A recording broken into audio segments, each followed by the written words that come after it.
Agora nós vamos estudar as características dos ambientes onde o agente vai estar inserido e como é que essas características podem afetar no desenvolvimento desse agente.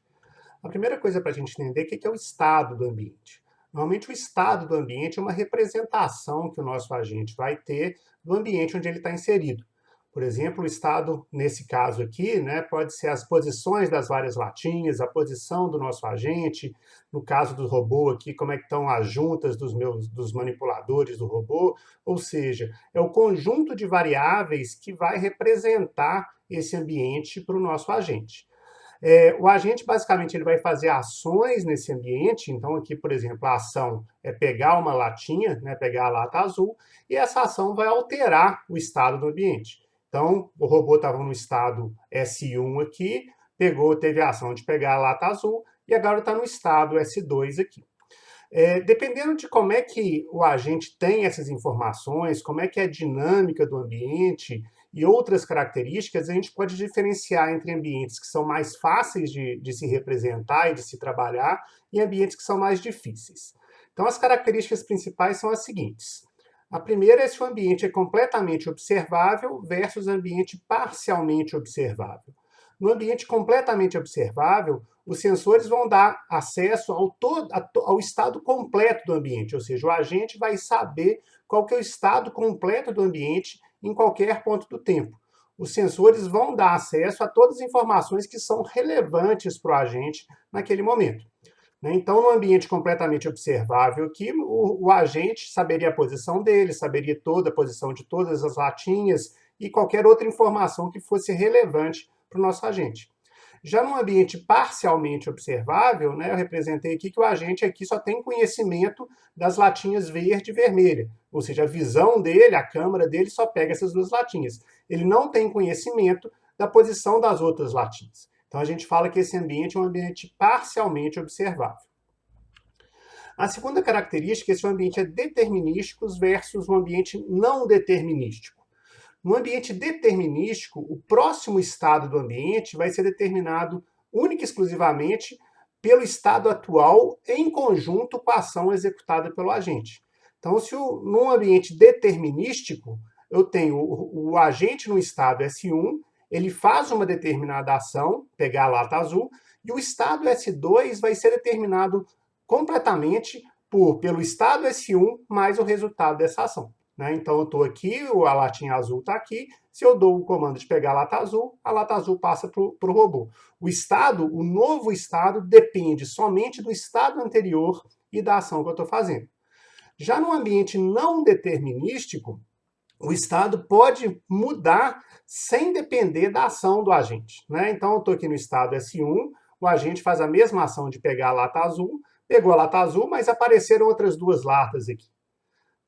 Ou, por exemplo, o agente poderia não conseguir pegar a lata azul podia escorregar da mão do agente, ou seja, ele passa a ser não determinístico. Eu não consigo determinar completamente o novo estado somente me baseando no estado anterior e na ação. Além disso, eu tenho duas subdivisões aqui. Eu tenho um ambiente que a gente pode chamar de estratégico, que é quando eu tenho múltiplos agentes trabalhando no ambiente, nós vamos entender isso daqui a pouquinho, ele vai ser determinístico a não ser pelas ações dos outros agentes. Então, eu tenho um estado, o agente 1 aqui vai fazer uma ação, ele vai para um estado 2, mas aí eu tenho um outro agente que vai fazer uma nova ação. Então, o mundo vai mudar pela ação do meu agente e pela ação dos outros agentes, mas ele não muda de forma não determinística, como é o exemplo aqui. Uma outra subdivisão são ambientes estocásticos. Um ambiente estocástico é um ambiente não determinístico, mas o não determinismo dele pode ser modelado através de probabilidades. Então, por exemplo, eu posso ter uma distribuição de probabilidades que vai falar a frequência com que as latinhas aparecem aqui no meu mundo. Suponho que as latinhas aparecem no mundo do nada seguindo uma distribuição normal, por exemplo. Então, se eu conseguir modelar esse não determinismo usando probabilidades, eu falo que o meu ambiente é estocástico. A nossa próxima característica é se o ambiente episódico versus ambientes sequenciais.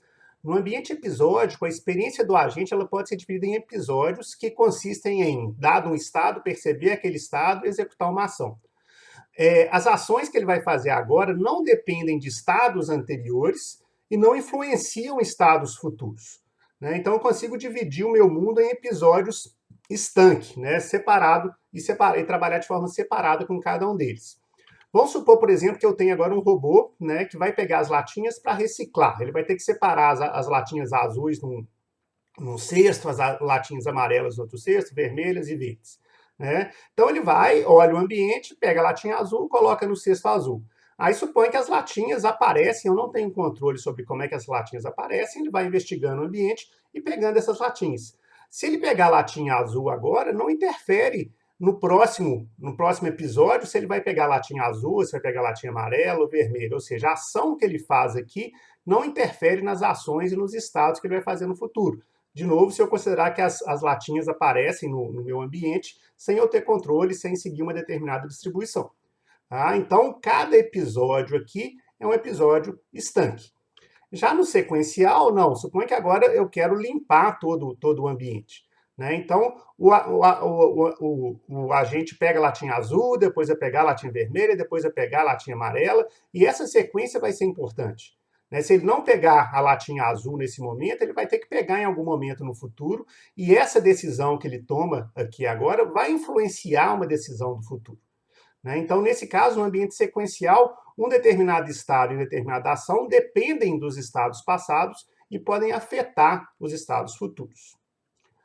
A próxima característica é se o nosso ambiente é estático ou dinâmico.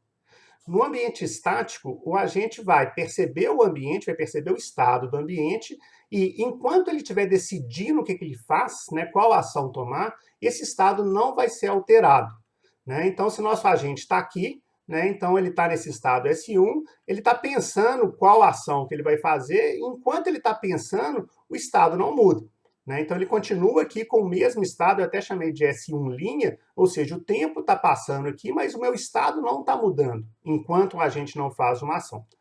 Já no ambiente dinâmico, né, se o agente está aqui, ele tirou essa fotografia aqui do ambiente, está pensando o que ele faz com as latinhas, mas enquanto ele está pensando, as latinhas mudaram de lugar, apareceram novas latinhas, ou seja, enquanto o agente está raciocinando o que ele está fazendo, o nosso ambiente está mudando. Uma subcategoria aqui do estático versus dinâmico são os ambientes semidinâmicos. No ambiente semidinâmicos, o ambiente, né, o estado não muda com o tempo. Então, a gente pode pensar à vontade que o meu estado não vai mudar. Mas a função de desempenho pode ser alterada, né? Então, se a gente tiver alguma situação, pensa num jogo onde o agente tem um determinado tempo para tomar uma decisão. Se ele demorar muito para tomar essa decisão, ele vai perdendo ponto ali no jogo. Ou seja, apesar do ambiente não estar mudando, a função de desempenho, a medida de desempenho dele vai mudar, né? Então acaba que o tempo que ele leva para tomar a decisão tem importância aí. A quinta característica é o mais simples de entender, se o ambiente é discreto versus contínuo. Isso pode se aplicar a qualquer coisa do ambiente. Por exemplo, as variáveis que determinam o estado do ambiente, se o tempo é discreto ou contínuo, se as percepções são discretas e contínuas, as ações são discretas e contínuas. Então, se a gente consegue discretizar esse ambiente, a gente fala que o ambiente é discreto. Se não, o ambiente é contínuo, né? Então, o ambiente contínuo, só para representar, está aqui, e um ambiente discreto, por exemplo, se eu estiver considerando um grid, né? Então, aqui, em vez de considerar posições contínuas, velocidades contínuas, aqui eu vou estar considerando tudo que o agente está se movimentando num grid, que as posições das latinhas estão num grid, e assim eu consigo trabalhar de forma mais simples com o nosso ambiente. A sexta característica é se o agente é único no ambiente, ou se eu tenho múltiplos agentes no ambiente, né? Então, no agente único, né, está o nosso único agente aqui que tem que pegar as várias latinhas.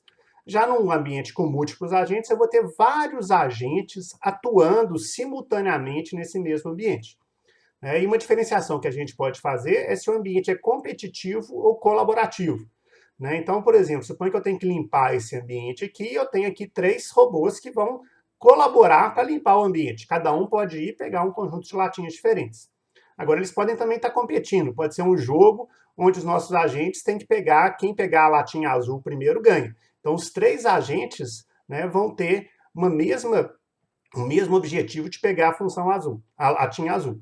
Nesse caso, a medida de desempenho do agente que pegar a latinha azul vai subir e dos 2 outros agentes que não pegarem a latinha azul vai cair.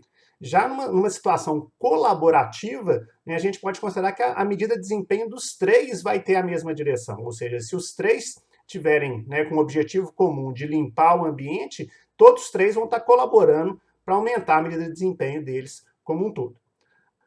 Uma última propriedade é se o ambiente é conhecido versus desconhecido. E aqui não tem a ver com a percepção do agente, com o que os sensores estão retornando para o agente, igual no caso do completamente observável versus parcialmente observável. Aqui no caso tem a ver se o ambiente segue algumas regras, segue algumas leis, e o agente conhece essas regras que regem esse ambiente. Por exemplo, leis da física.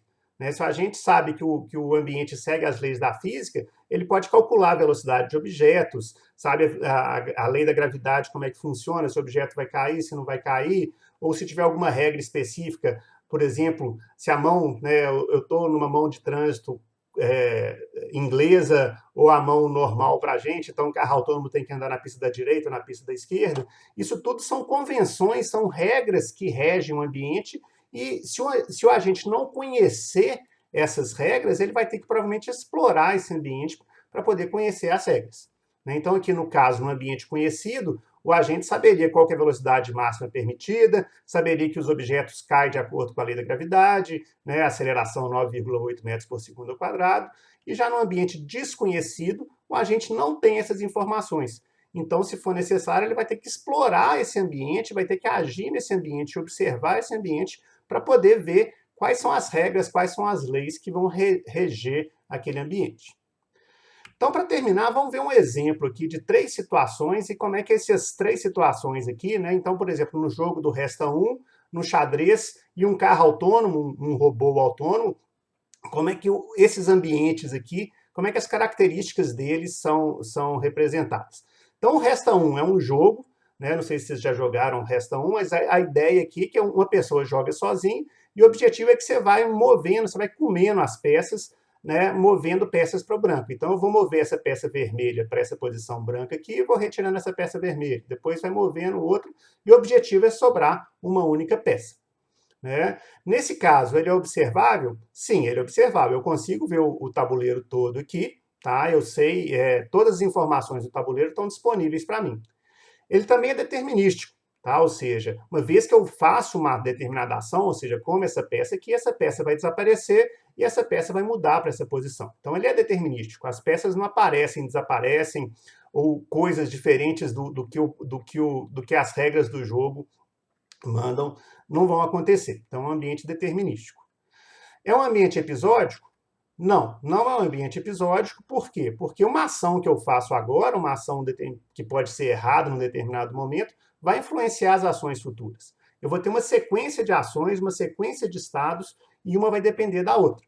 Você pode até considerar que múltiplas partidas de Resta 1, sim, aí podem ser episódicas. Né? Uma partida de Resta 1 pode não ter nada a ver com a outra partida de Resta 1 se eu não levar conhecimento de uma para outra. Mas dentro de uma partida de Resta 1, o ambiente não é episódico. O ambiente é estático, eu posso pensar à vontade aqui que as peças não vão mudar de lugar, nada vai acontecer, então eu posso demorar o tempo que eu quiser para tomar uma decisão sobre o que eu tenho que fazer. É um ambiente discreto, é um tabuleiro discreto aqui, é um único agente jogando, só tem uma pessoa, e as regras são todas conhecidas. Né? Então a gente pode observar que no Resta 1, a maioria aqui dos nossos comentários é assim. Agora vamos ver o xadrez. O xadrez também é observável, né? Eu tenho a visão completa do tabuleiro, eu sei onde é que estão as minhas peças e as peças do adversário. Né? Eu não sei se já ouviram falar, mas tem uma versão do xadrez que é parcialmente observável, onde só tenho a visão das minhas peças. Ele chama Kriegspiel, se eu não me engano. Né? Então é muito mais desafiante de jogar. Mas aqui no caso do xadrez, ele é completamente observável, porque eu sei todas as posições de todas as peças. Ele é determinístico, no caso aqui ele é estratégico. Né? Só lembrando o que é um ambiente estratégico. O próximo estado do jogo depende da minha ação e da ação de um outro agente. Né? Então está aqui o estado do jogo, eu faço a minha jogada e o estado vai voltar para mim depois da ação de um outro agente. Né? Então no caso aqui é estratégico, porque depende da minha ação e da ação de um outro agente. Aqui no Resta 1, como eu tenho um agente só, ele é determinístico, só depende das minhas ações. Ele não é episódico, igual no caso do Resta 1, uma jogada errada aqui pode influenciar lá na frente, né? Então, normalmente, quando você está jogando com pessoas mestres do xadrez aqui, você faz uma jogada errada, o seu adversário já dá uma risadinha, porque ele sabe que daqui a 10 jogadas, provavelmente, ele vai ganhar o jogo, né? É um ambiente estático, dependendo, né? Se você joga sem o relógio, ele é estático. Se você joga com o relógio, ele pode ser semidinâmico, né? Ou seja, apesar das peças, você pode pensar à vontade é, na jogada que você vai fazer, né? No ambiente estático, esse tempo não tem influência, você pode ficar pensando à vontade, né? O pessoal jogava xadrez por carta lá no passado, né? Ou seja, ficava meses entre uma jogada e outra. Já no ambiente, se jogar xadrez com relógio, o tempo vai contar. Então, quanto mais tempo você demorar para fazer uma jogada, isso pode te prejudicar, né? Vai prejudicar a sua medida de desempenho no final do jogo, que pode faltar tempo para você fazer as jogadas. Ele é discreto, sim, porque é um tabuleiro discreto, as ações são discretas. Agente único, não, porque eu estou jogando contra alguém, então tem um outro agente fazendo ações ali, né? E, por fim, as regras também são conhecidas, então o ambiente é conhecido.